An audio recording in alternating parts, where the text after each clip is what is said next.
Gauteng Finance and Economic Development MEC Lebogang Maile says several inspections have been scheduled to verify the degree of adherence to food safety regulations for all Spaza stores in townships around the province. Maile was speaking at a media briefing in Johannesburg earlier today. This comes in the wake of the deaths of 6 children in Soweto after consuming suspected contaminated snacks they allegedly bought from a Spaza shop.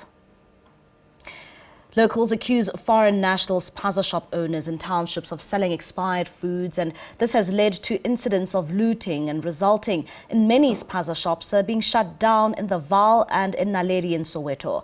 Gauteng province has reported 207 cases of food poisoning between February and September this year. MEC Maile has called on national government to take the lead in tackling this phenomenon. Meanwhile, Maile is expected to visit affected communities in Gauteng and Naledi tomorrow.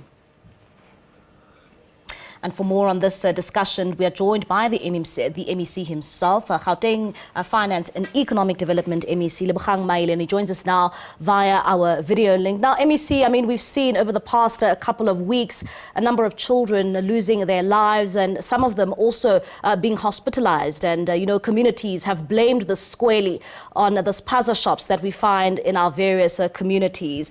As we talk about this issue, maybe if you can just indulge us when it comes to the plans which the Gauteng government has in terms of trying to deal and regularize Spaza shops in our townships.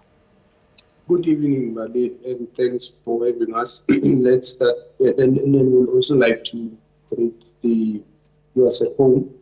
I think we should start by conveying heartfelt condolences to all those who lost their lives, the 6 kids in particular, and other patriots who have lost their lives during the confrontation with the foreign nationals in the different communities of our province.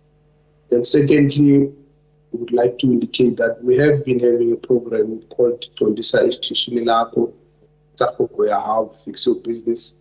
We relaunched it, I think, last month in Tembisa. SABC was there, and we did indicate in that launch that we will be having regular checks and visits to the different townships, different businesses to ensure that they comply with the law in terms of registration, in terms of operating in shops or rather places that are zoned properly by the municipalities, but to also make sure that what is on the shelves is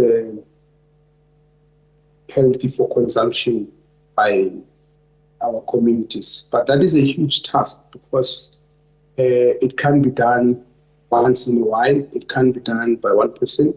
It has to be done all the different spheres of government and different agencies. And that's why we have established a multidisciplinary team which has got the police, municipalities, health department, consumer affairs, and many other relevant, including home affairs. Because as you know, some of these merchants are illegal in the country. So we have to make sure that once we find those who are illegal, the home affairs takes the necessary steps. Tomorrow we will be engaging with the business people there, but we will be doing many other things. And one of the things is the convening of an indaba with all the property owners, those who are owning these Spaza shops and who have listed them throughout the province over a period of time, starting with, I think, week after next week, we are preparing to engage with them. Yeah, and MEC, it's good and well that, it seems as if there are plans in place, but at the same time, this has been going on for quite some time now, and it seems as if when it comes to the issues of the Spaza shops, it is the goods that they are selling which are the issue here. Some are even being accused of selling expired goods. At the same time, some owners are accused of living in these Spaza shops and accused of cross-contamination of, these products? And how do we begin to have any repercussions for those who are responsible for such crimes? I mean, how many people has action been taken against who have been found to be guilty of selling expired goods to communities? You're right, there are a number of issues. Poisonous goods is one of them, and we have to look at where this produced. Some of them we're told are produced in the very same stores, but there are goods that might be produced by even big companies.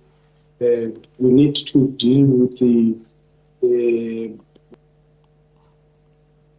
health and safety, but also hygiene issues in those shops. We've got shops that are placed in the wrong place. Then we've got shops that are also run by people who are illegal.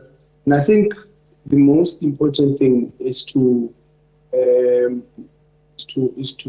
close the borders and make sure that we manage our borders properly, so that we don't have an influx of people coming here illegally, because then you are dealing with the aftermath of the problem. So we have to be proactive. There has been instances where people have been arrested, and some of them have been paraded even TV by different law enforcement agencies. But the problem is widespread and big. That's why it needs aggressiveness. Yeah, and MEC, I mean, it's good and well to close those borders, but at the same time, it is our local people who are renting, these stores out to foreign nationals. So how do we also deal with that aspect when it comes to those who already have these shops and, are ready to, rent it out to people like you are mentioning, foreign nationals in the country? As I've said, I will be having an in-depth with the who are owning these shops, so that we deal with a whole range of issues, including consulting them on the laws that we have to introduce. One of the laws we want to do is through what we call a province-wide bylaw, which will have to be implemented and enforced by all municipalities to help us deal with the issue of regulating Spaza shops. The laws have to be clear, and then they have to be enforced, because if the laws are not clear, that if, for instance, you give or rather rent your place to an illegal foreign national, what are the consequences? People will continue doing that. So we have to be clear in some of the areas and ensure that there's enforcement. And talking about, the Township Economy and the Township Economy Act, I mean, you have undertaken as, the Department of Finance and Economic Development in Gauteng to transform some of these Spaza shops to convenience stores. How far is that process? I understand that it was supposed to start in Ekurhuleni, but, that was encountered by a number of issues. When it comes to transforming these Spaza shops to convenience stores, how far is that process in Gauteng? There was a specific program, I think, with what can pay that program serious problems, and we are actually disappointed, and we expressed our displeasure for the non-cooperation of Pick n Pay in making sure that we remedy some of the problems that are there. The program was started, and it was not successful, and as a result, it has also created problems for some of the entrepreneurs, in fact, most of the entrepreneurs who were in that program. And we've said we've raised the matter with the Competition Commission, for instance. And I think it became clear from that program that if private sector gets involved, it must not determine the rules. We have to be involved and make sure that the rules are favorable to the SMMEs, because if private sector wants to use this opportunity to perpetuate the monopoly that they have in the townships by just bringing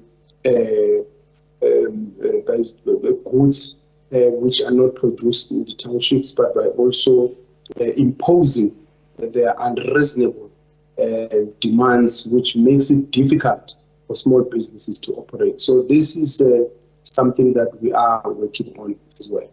All right, MEC, thank you so much for your time. That is Lebogang Maile. He is the MEC there in Gauteng for Finance and Economic Development. They're talking about some of the issues which have been plaguing the Gauteng province for quite some time now when it comes to Spaza shops and, of course, with the selling of contaminated goods or allegedly selling of contaminated goods.